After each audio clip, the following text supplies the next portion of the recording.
nikahkan saja mereka. Beraninya berbuat mesum di sini, mencoreng nama baik kampung kita saja. Ucap para warga YG sudah berkerumun. Sepasang muda-mudi yang dituduh melakukan mesum itu pun mengangkat wajah mereka. Apa-apaan ini? Kami tidak saling mengenal dan kita tidak melakukan apa-apa, sanggah Kanaya.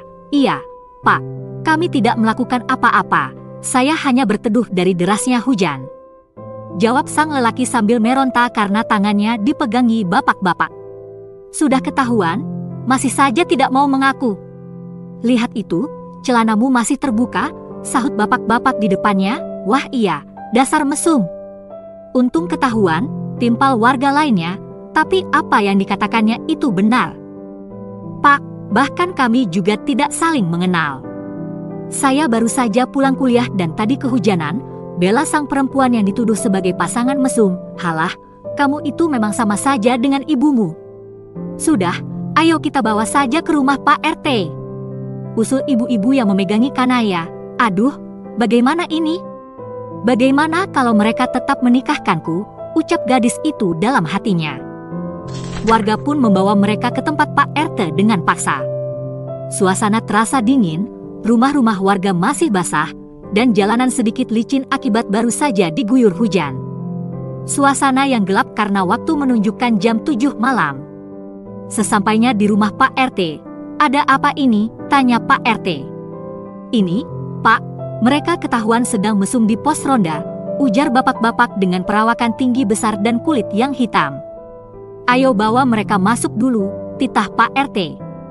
Mereka dibawa masuk bersama dengan 4 orang warga yang memergoki mereka, sementara para ibu-ibu dan bapak-bapak yang lainnya menunggu di luar.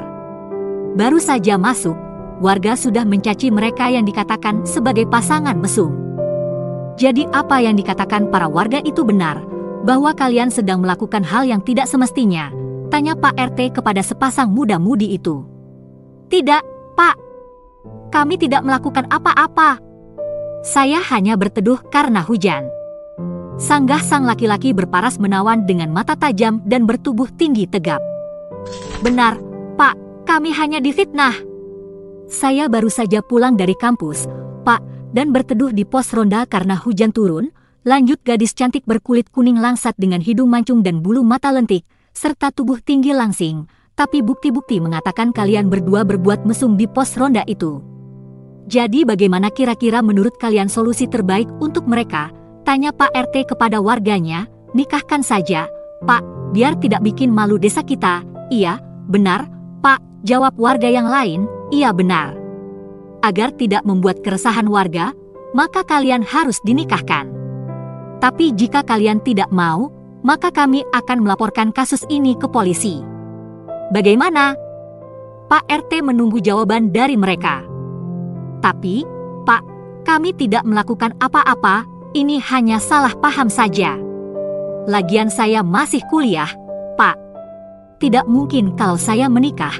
Ela Kanaya, sudah tahu masih kuliah kok ya berbuat mesum, makanya jangan ganjen jadi perempuan, ucap seorang ibu-ibu yang ikut masuk. Baiklah, Pak. Saya akan menikahinya, ucap Devanda sambil menoleh ke arah perempuan di sampingnya.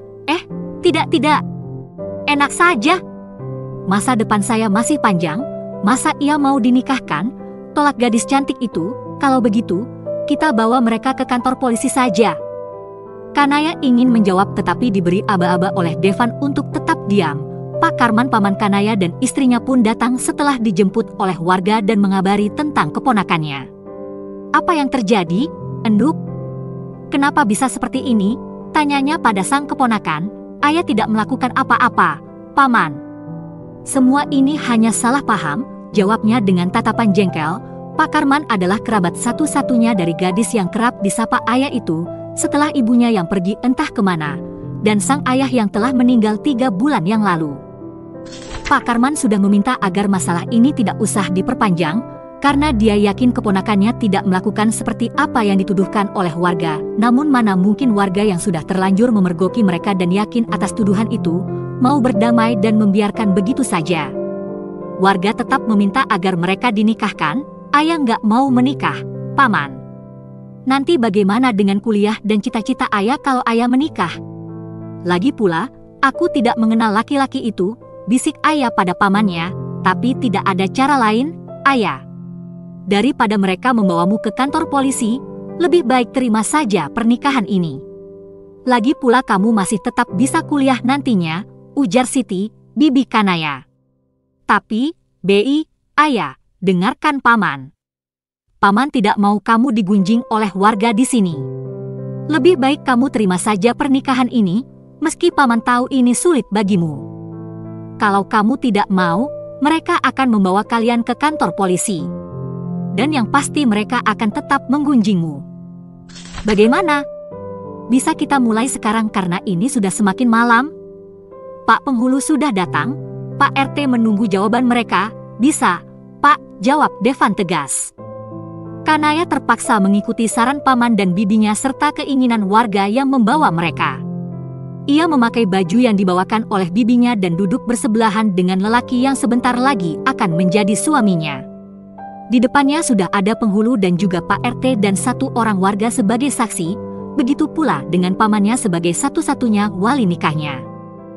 Pelan tapi pasti, penghulu mulai menjabat tangan sang mempelai laki-laki dan segera menikahkan mereka setelah sebelumnya Devan disuruh menulis nama lengkapnya. Saya nikahkan dan saya kawinkan engkau saudara Devandra Putra Pratama bin Pratama dengan Kanaya Permata Dewi binti Ali Hasan dengan mas kawin uang senilai Rp500.000 dibayar tunai. Saya terima nikah dan kawinnya Kanaya Permata Dewi binti Ali Hasan dengan mas kawin tersebut dibayar tunai. Bagaimana para saksi? Sah. Jawab para saksi dan warga yang hadir di sana. Untuk pertama kalinya, Kanaya menjabat tangan lelaki di sampingnya yang bahkan tidak ia ketahui siapa sebenarnya dan di mana rumahnya. Alhamdulillah, kalian sudah resmi menjadi sepasang suami istri. Sudah tidak ada lagi yang akan mengganggu kebersamaan kalian. Berhubung ini pernikahan dadakan, jadi kalian baru bisa menikah secara agama. Tapi nanti segera diurus di Kawaya, agar sah juga di mata negara, ucap Pak Penghulu. Setelah Pak Penghulu pamit, mereka pun beranjak ingin segera pergi. Bu Siti merangkul Kanaya dan menggandengnya keluar, sementara Pak Karman berjalan beriringan dengan Devan. Duh, yang jadi pengantin grebekan. Cepat-cepat pulang deh, biar nggak ada yang mengganggu kalau di rumah. Jangan di pos ronda lagi loh, hahaha, gelak tawa dari para tetangga yang mencemooh pasangan yang baru saja selesai melakukan ijab kabul karena grebekan. Ia tidak menyangka ya ibu-ibu, Kanaya yang terkenal gadis baik-baik dan pintar itu ternyata bisa berbuat sejauh itu. Gak ada bedanya lah sama ibunya, yang pergi dengan laki-laki lain di saat masih menjadi istrinya Pak Ali, dan bahkan gak pernah kembali karena kepincut laki-laki kaya. Iya, bener Bu Sumi. Memang ya kalau buah jatuh itu gak jauh dari pohonnya, cukup ya ibu-ibu. Jangan memojokkan keponakan saya yakin ini semua hanya fitnah. Dan jangan menyamakan dengan ibunya. Protes Bu Siti yang membela keponakannya.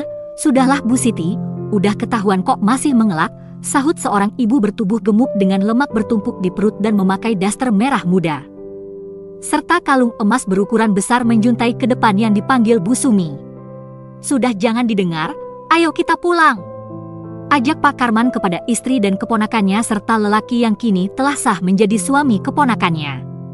Devan membonceng Kanaya diiringi dengan Pak Karman yang membonceng istrinya. Dengan arahan dari Kanaya, Devan melajukan motornya dan berhenti di sebuah rumah sederhana yang terbuat dari kayu jati dengan pemandangan yang hijau di sekitar rumah. Suasana rumah Kanaya tampak gelap karena sang empunya belum menyalakan lampu. Hanya pancaran lampu dari jalan yang menyinari depan rumahnya. Kanaya membuka pintu dan menyalakan lampu. Mari masuk, Nak. Pak Karman mengingat nama lelaki di sampingnya. Devan, Pak. Nama saya Devan. Oh, iya, Nak Devan. Panggil saja saya Paman.